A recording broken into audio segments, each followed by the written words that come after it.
नमस्कार बच्चों, कैसे हो आप लोग? सब बढ़िया हो? अच्छा, ठीक है। आज हम अपना हिंदी का लेसन शुरू करने जा रहे हैं, अनपढ़ बनाए रखने की साजिश। ये जो लेसन है ये हमें ये सिखाता है कि हमारे जो पढ़ाई करना है हमारे लिए बहुत ही इम्पोर्टेंट है, बहुत ही इम्पोर्टेंट है क्योंकि हमारे पढ़ाई के बीच में बहुत सारी बाधाएं आती हैं तो उसको हमें क्या करना है? पार करना है।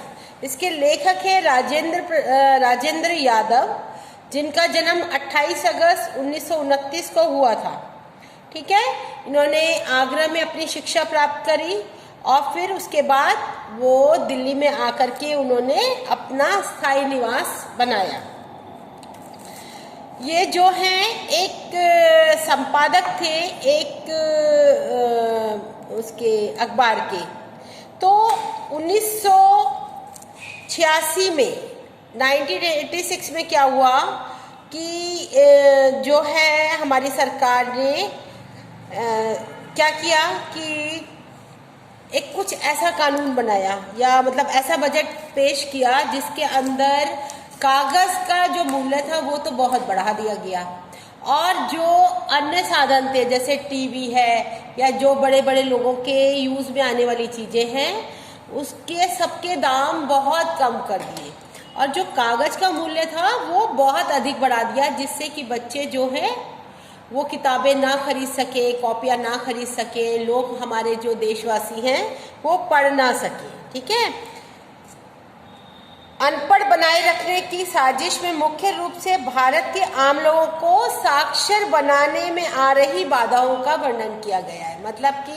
मतलब जो कि हमारे आम लोग जो कि पढ़ते लिखते हैं उसको पढ़ाई लिखाई में आने वाली बाधाओं का वर्णन किया गया है। ठीक है।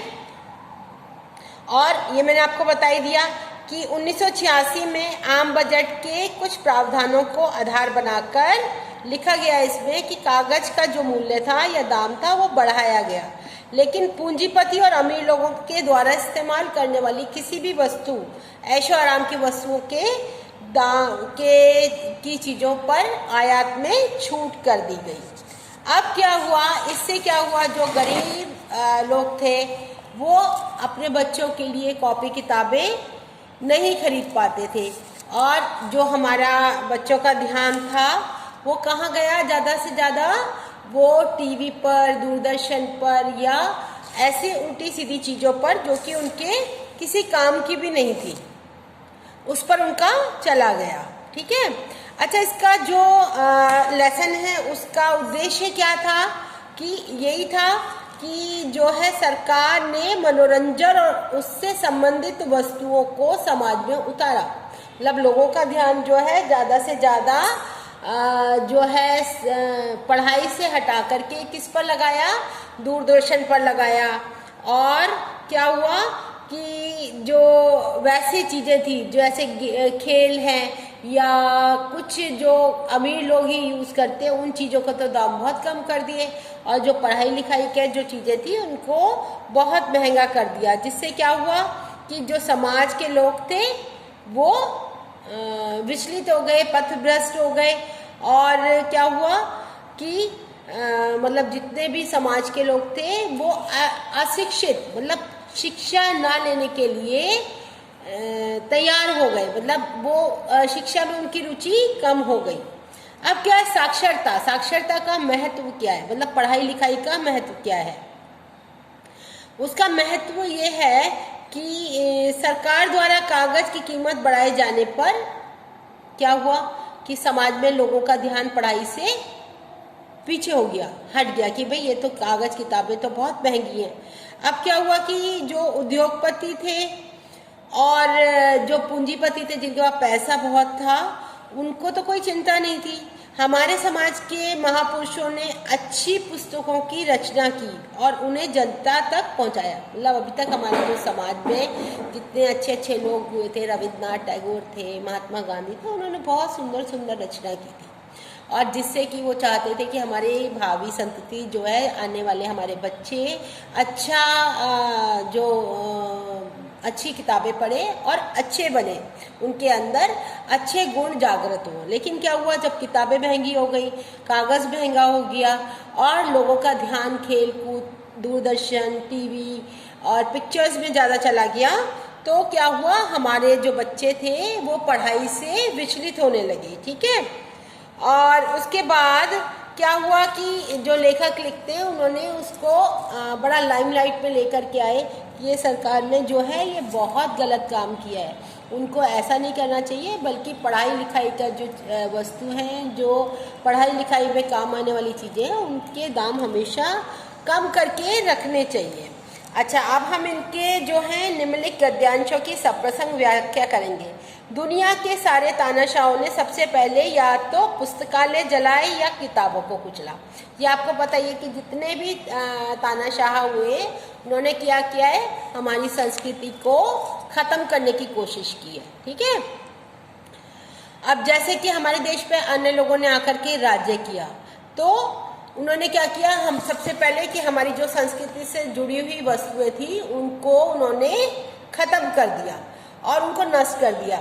उनका क्या मेन मकसद था कि जैसे कि हमारे बच्चे, हमारी जनता जो किताबें पढ़कर कहीं उनके अपोजिट, विरोध में ना खड़ी हो जाए, और अगर ऐसा हुआ तो उनकी जो तानाशाही थी वो ख़त्म हो जाएगी। फिर दूसरा है, बहरहाल पढ़ना बहुत खतरनाक चीज़ है, इससे आदमी को सोचने समझने और कुछ करने की बीमारी लग जाती है। अब जो पढ़ा लिखा बंदा होता है उसके अंदर तो दिमाग में बहुत सारी चीज़ें आएंगी और बहुत सारी बातें आएंगी, वो सही गलत को समझ पाएगा। तो जो मेन हमारा ये था कि मतलब ये जो हमारे देश पर तानाशाही करी, जो लोग बाहर से आए और आकर के अपना आधिपत्य जमा कर के बैठ गए, तो उन्होंने सबसे पहले क्या किया, हमारे बच्चों को पढ़ने ही नहीं दिया, हमारे लोगों को पढ़ने नहीं दिया, जनता, जो भारत की जनता को साक्षर नहीं होने दिया। ठीक है। और क्योंकि उनको ये डर था कि अगर यहाँ के देशवासी अगर पढ़ लिख जाएंगे, उनके अंदर समझ आ जाएगी, तो क्या होगा, हमारी तानाशाही खत्म हो जाएगी। तीसरा, जिसे जाहिल, मूर्ख, परतंत्र और निर्भर बनाकर रखना, उसके हाथ में किताब नहीं देनी चाहिए। मतलब उनकी ये सोच थी कि अगर हमें किसी पर राज करना है या हमें किसी को दबा कर रखना है, तो उसकी सोच को आगे बढ़ावा नहीं देना है, उसको शिक्षा नहीं लेने देनी है, उसके अंदर ज्ञान नहीं आना चाहिए।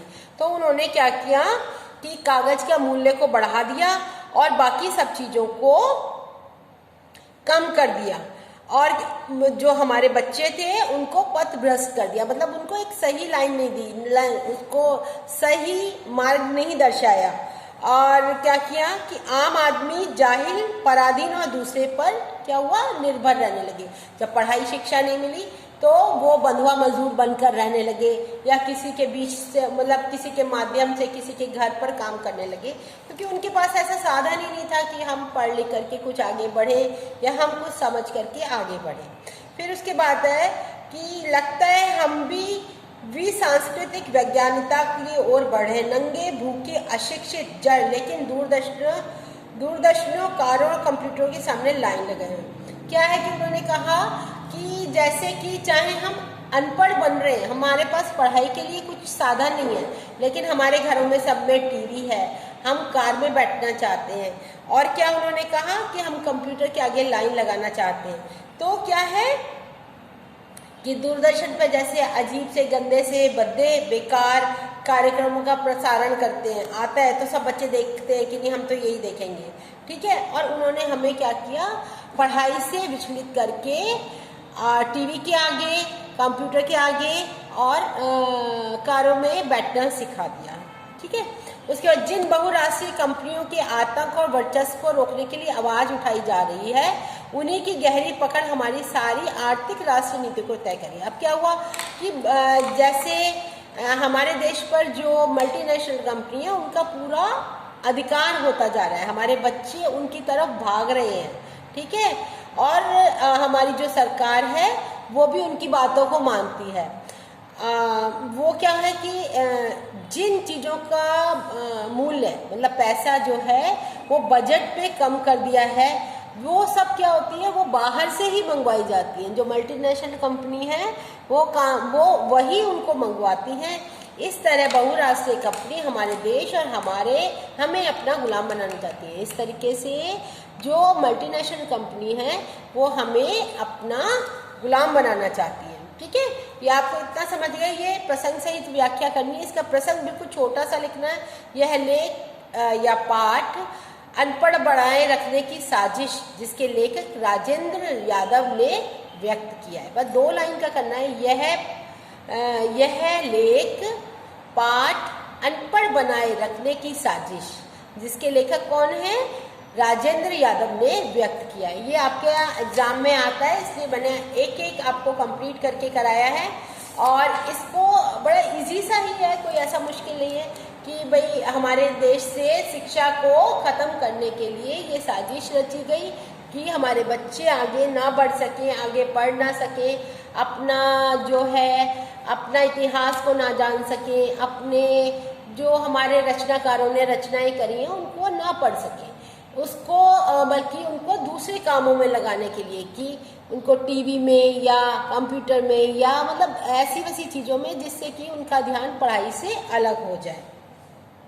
अच्छा, अब ये मैंने आपको सारा कंप्लीट कराया है। जिसे जाहिल मूर्ख परतंत्र निर्भर बनाकर रखना है उसके हाथ में किताब नहीं दी जाएगी, उसे इतनी फुर्सत नहीं दी जाएगी कि कुछ पढ़े और आपस में संवाद स्थापित करें। उसका मतलब क्या था इसका भी कि जो तानाशाह या जिन्होंने हमारे ऊपर राज करना चाहा तो वो हमारे देश की जनता को पढ़ने लिखने नहीं देना चाहते। वो चाहते हैं कि ये हमारे ऊपर ही डिपेंडेंट होकर निर्भर होकर के ही रहे, और ऐसा ना हो कि अगर ये पढ़ लिख जाएंगे तो ये हमारी बात समझ जाएंगे, हमारा जो प्लान है उसको समझ जाएंगे और ये हम अपने उसमें कामयाब नहीं हो पाएंगे। ठीक है, फिर उसके बाद हम इसमें आते हैं जो रोटी कपड़ा और मकान के बाद देश की प्राथमिक आवश्यकता क्या है। रोटी कपड़ा मकान के बाद देश की प्राथमिक आवश्यकता है साक्षरता, मतलब पढ़ाई लिखाई।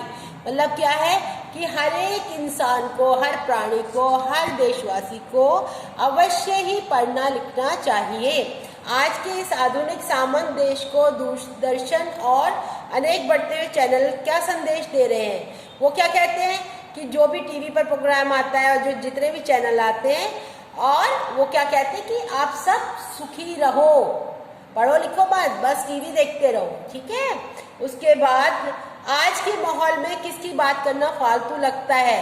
टेलीविज़न, कंप्यूटर, किताब या फिल्म। क्या पढ़ना नहीं चाहते लोग, किताब पढ़ना नहीं चाहते। पाठ में किस नेता के नाम का उल्लेख नहीं है। गांधी जी, सुभाष चंद्र बोस, राम मनोहर लोहिया, राजगोपालाचार्य। सुभाष चंद्र बोस का नाम इस किताब में नहीं है।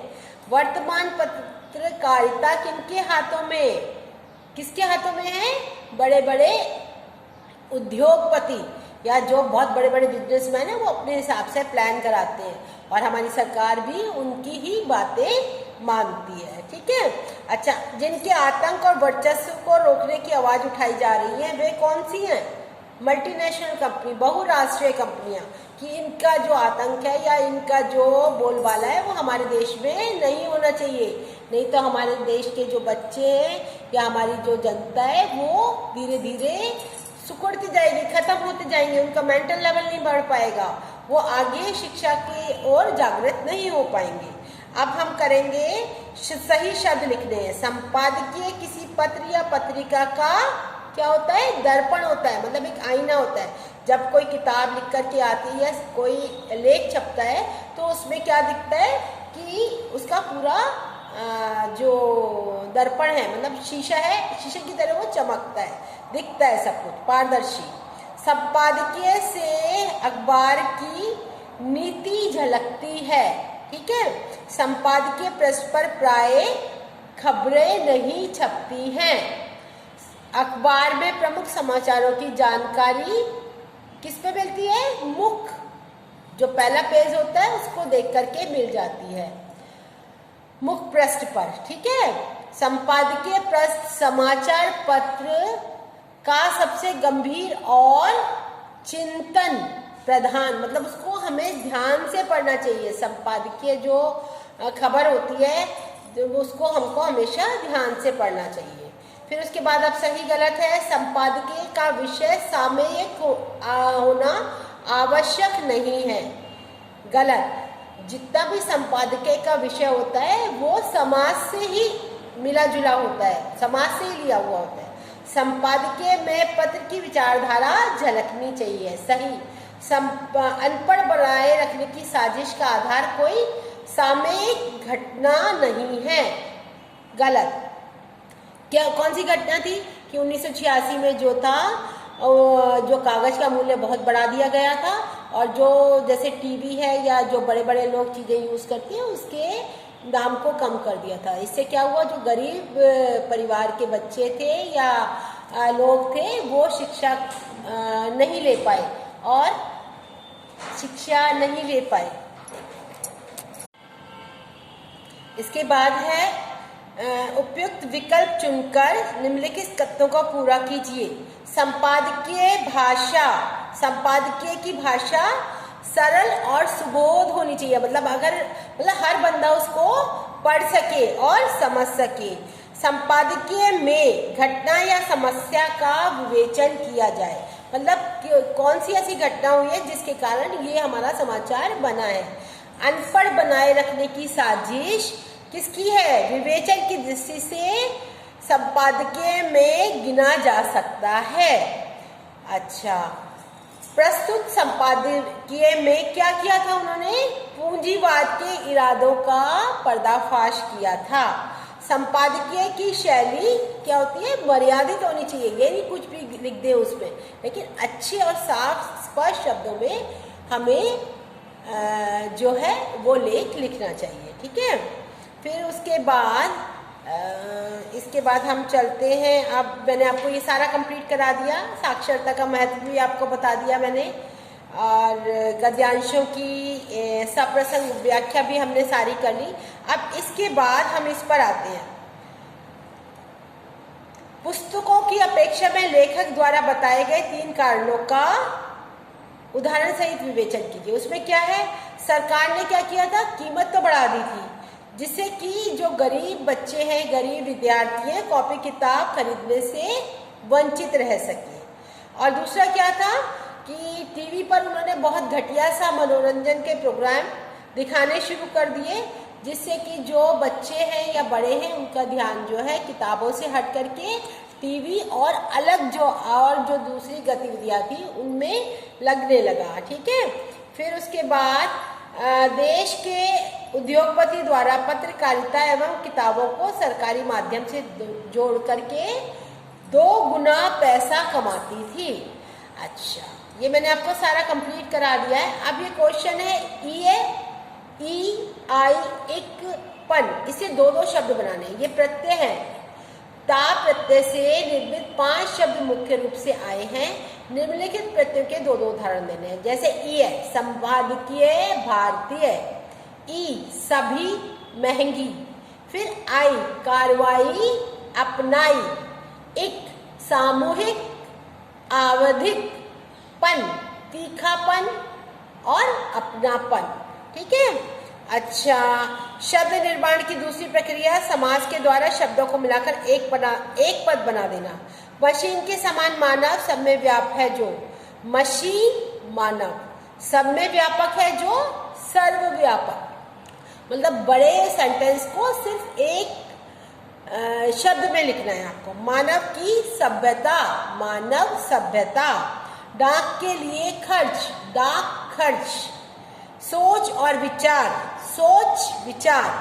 पत्र और पत्रिकाएं, पत्र पत्रिकाएं।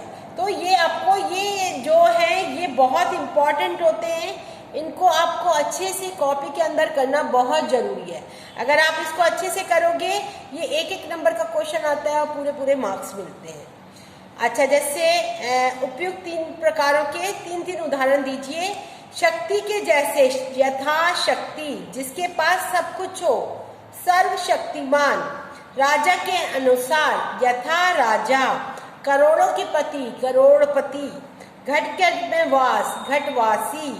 सुराही के समान गर्दन, सुराहीदार गर्दन। अमीर और गरीब, अमीर गरीब। भूख और हड़ताल, भूख हड़ताल, वन और उपवन, वन उपवन। इसको आप अच्छे से कर लेना, ये बहुत इंपॉर्टेंट है। इसको सब बच्चे कॉपी के अंदर अच्छे से करेंगे और तभी मेरे पास भेजेंगे। ओवरऑल मैंने पूरा लेसन आपको कंप्लीट कराया है, आप इसको अच्छे से करो और ये है समझ करके इसको कॉपी के अंदर सारे क्वेश्चन आंसर्स करो और फिर उसके बाद मेरे पास सेंड करो। अगर कोई भी प्रॉब्लम होती है तो आप मुझे संपर्क करो या मैसेज करो। Okay, bye bye, see you, have a good day.